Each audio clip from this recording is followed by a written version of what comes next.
You ever get tired of restarting your life? Like one week you're locked in, right?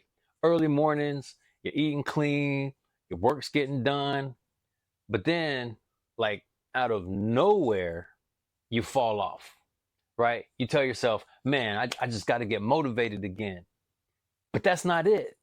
You ain't got a motivation problem. You've got an identity problem because deep down, you still see yourself as inconsistent. You still see yourself as undisciplined, somebody who never really follows through. And until you change that, your life is always going to snap back to the same place. You can't change your life without changing your identity. And your identity is just a story that you believe about who you are, right?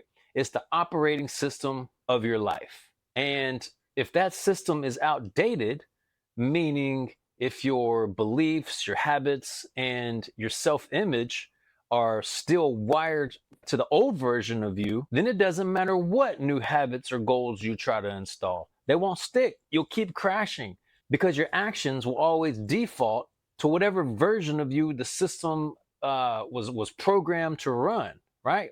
And that story that you've been running, that controls everything. That controls what you try. That controls what you quit.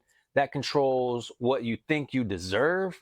And if you don't understand your identity, then you'll just keep setting goals and then wondering why nothing ever changes long term, right? You'll just keep starting over thinking that it's a discipline problem when really it's identity. So, in simple terms, your identity is basically a mixture of the beliefs, the behaviors, and the habits that you've developed over your life, right? And it's not always obvious because most of this stuff is subconscious.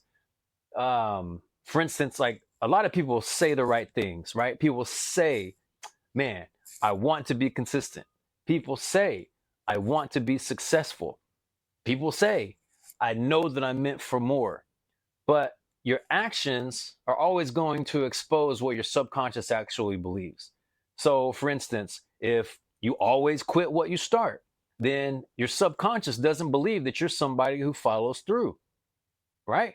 If you hold back effort, deep down, you don't expect it to work anyway.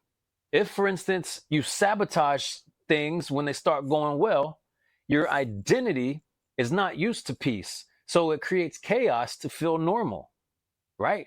If you keep rushing everything, you don't believe you're safe to slow down. You think you're behind. And that's the truth.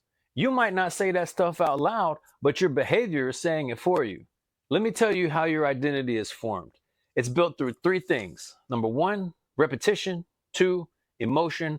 Three, survival. Repetition, that's just what you do consistently. Emotion, that's what you felt deeply, right? Be it shame, fear, pride, whatever. And lastly, survival.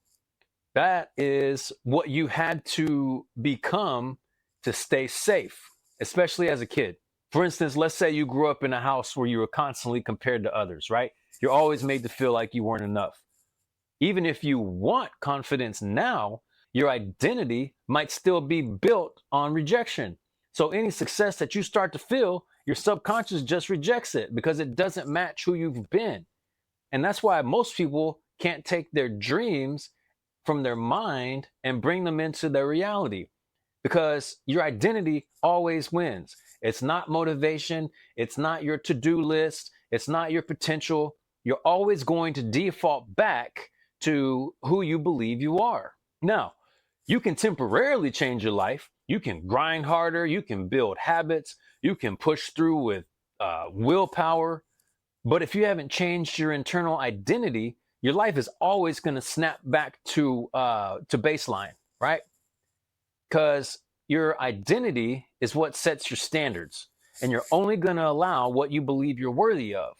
Let's use relationships as an example. If you had a messed up childhood, abuse, abandonment, constant conflict, your identity may have been shaped around the belief that love is either unstable or unsafe. So even if you say you want a peaceful, loving relationship, part of you still equates love with tension or conflict. And so calm feels boring, and healthy starts to feel unsafe. As weird as that is, that's how the mind works. Now, nuance alert. Don't message me saying that you had a traumatic childhood and now you're in a thriving 10-year relationship. Everybody's different. And this is just so happens to be the pattern for a lot of people. Next, you act in alignment with who you believe you are, not who you say you are. You might not say that you're a procrastinator, but your actions prove that you are. You might say that you want more money, but you don't steward well the money that you have. And you might say that you're disciplined, but you keep quitting everything you start.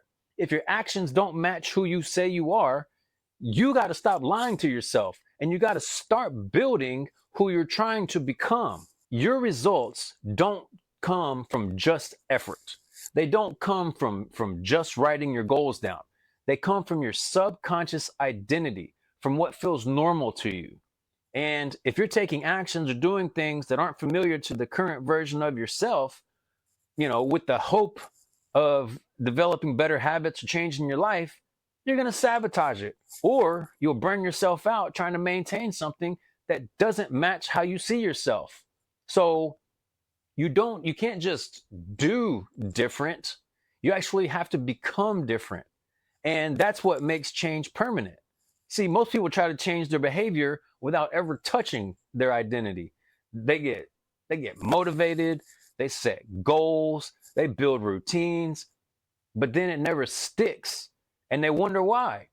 Well, it's because they're trying to live like somebody that they don't actually believe they are yet. Identity, it's the thermostat of your life. You can turn up the heat with effort or hype or grind or whatever, but eventually you're going to cool back down to whatever setting feels normal. That's why you fall off, because your internal setting hasn't been raised yet.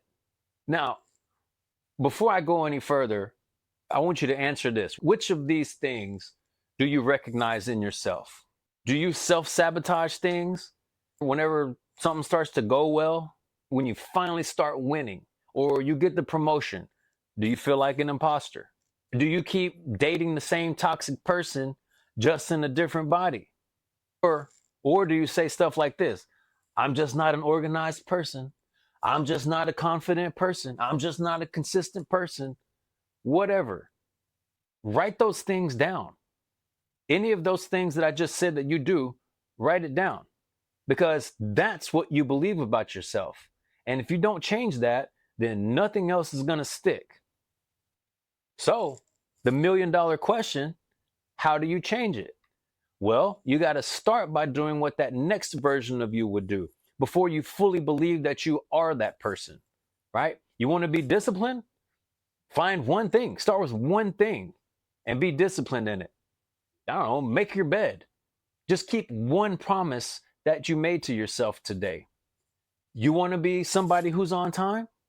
Pick one appointment or one thing to do this week and show up early, right?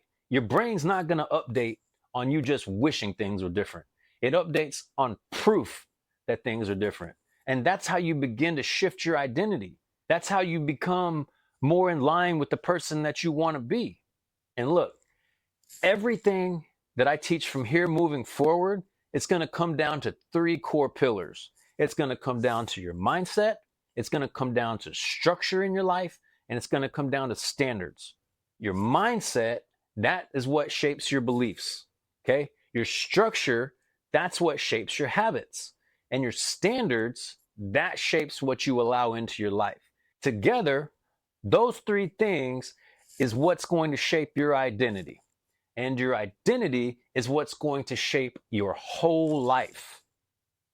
Look, if you're tired of restarting in life, do me a favor, like this video. If you're not already, hit the subscribe button or send it to somebody else who you see that keeps just restarting their life. Because this ain't motivation. This is where real identity shifts begin. And if you're here, you're already becoming that next version of you. In the next video, I'm going to show you how to start rewiring your mindset so your thoughts stop pulling you back and start actually working for you. Thanks for watching. Thanks for listening. Hope you have a beautiful day. Don't forget, we got to raise our standards, people. All right? I'll see you on the next one.